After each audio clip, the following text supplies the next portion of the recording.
Okay, so this was made 4 days ago, and really, the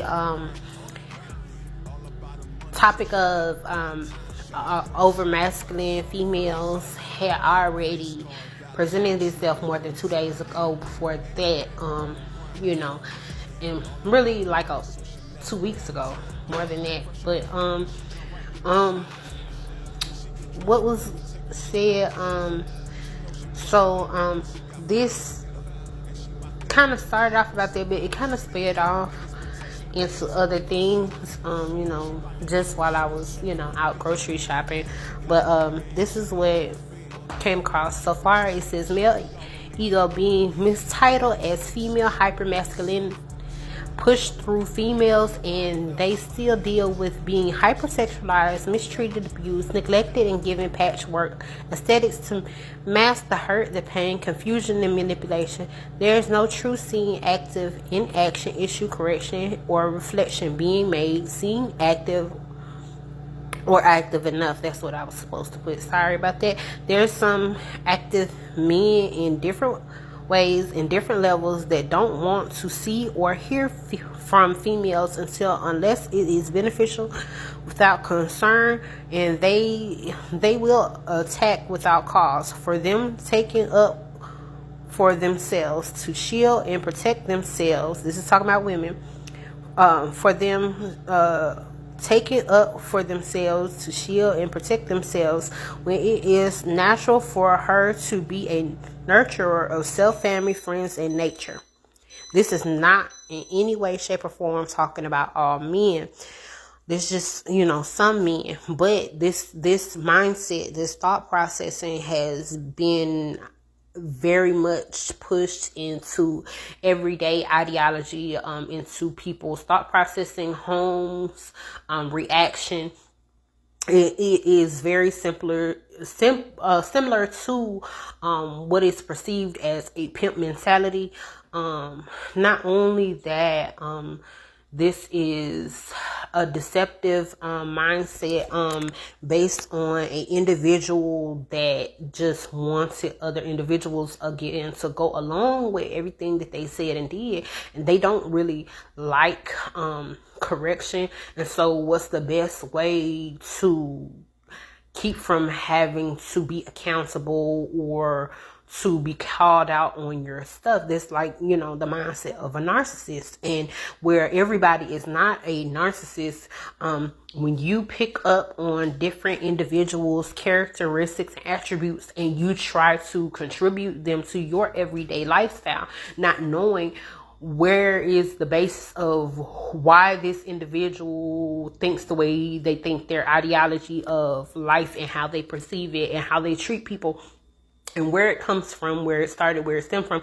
Like, some people, for instance, have a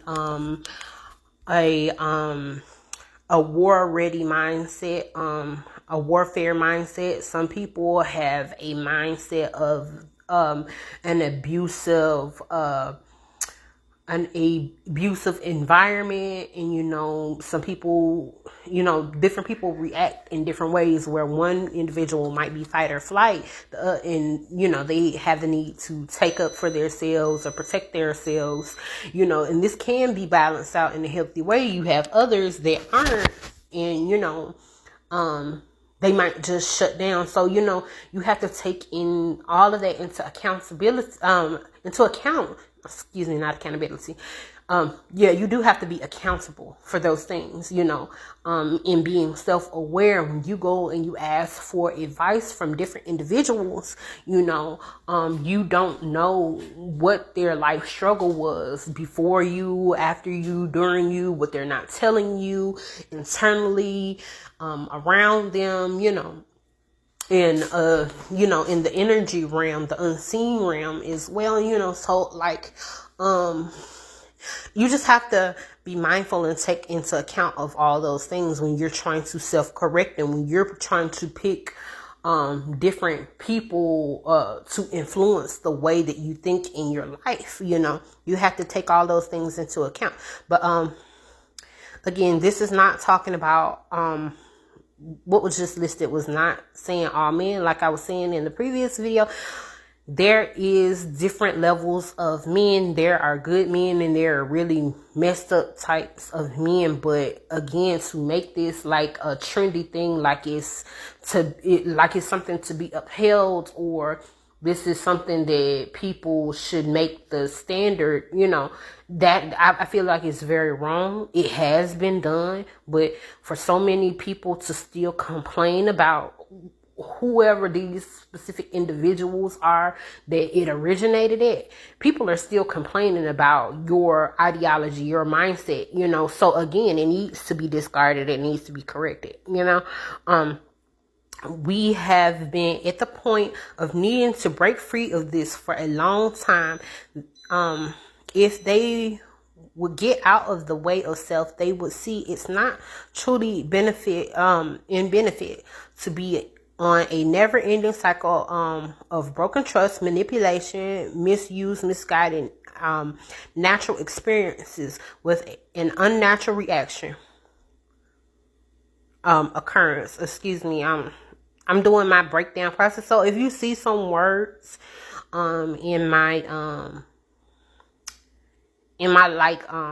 like when I post like little quotes and stuff like this, when you see misspelling the words, it's like I don't want to say it's encrypted, but it's like it's just I'm on a simplification, going back to basics. I want to say study kind of just journey in my life right now. So just breaking down different things. And so if I put it down and I leave it up, plus it's other individuals, multiple individuals being taught all at once, so it's just like, so just try to excuse that, the if it doesn't seem as though it's spelled right. But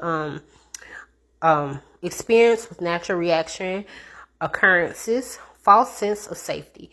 If everything natural is good, then where does the bad, harmful occurrences happen in the evolving process? Where is that not natural mutation? Where is the not natural mutation? So again, it's different when something just naturally occurs. Like for instance, when you think about things like colds and diseases or like chickenpox and stuff like that, sometimes people get diseases. Now they do mutate things, they do make you feel sick, and it mutates it can mutate chemical imbalance in your body, just different things. Just there's different things can, and again, because different levels of diseases mutate even your ability to think or react correctly. And again, so what is it that makes these things unnatural?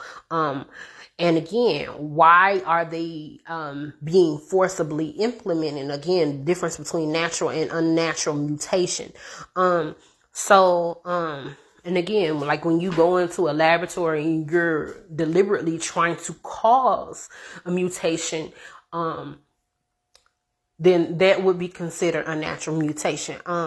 But some say quality before quantity, but take the quantity first. But does it all matter if they don't have the right, correct, good, best, helpful thought processing on what is quality of nature? Do you think about your actions on the long-term effects? Sometimes less is more. The era of patience. Just wait sometimes. Sometimes it's just good to just wait for what need is, to know it, and if any person or individual is similar or less mobile, more quiet, soft-natured, does it give you the right to harm or target them? The answer is no. So, again, this is a conversation that was being heavily had through, and we was talking about if a person, like, I don't know, let's say a person like you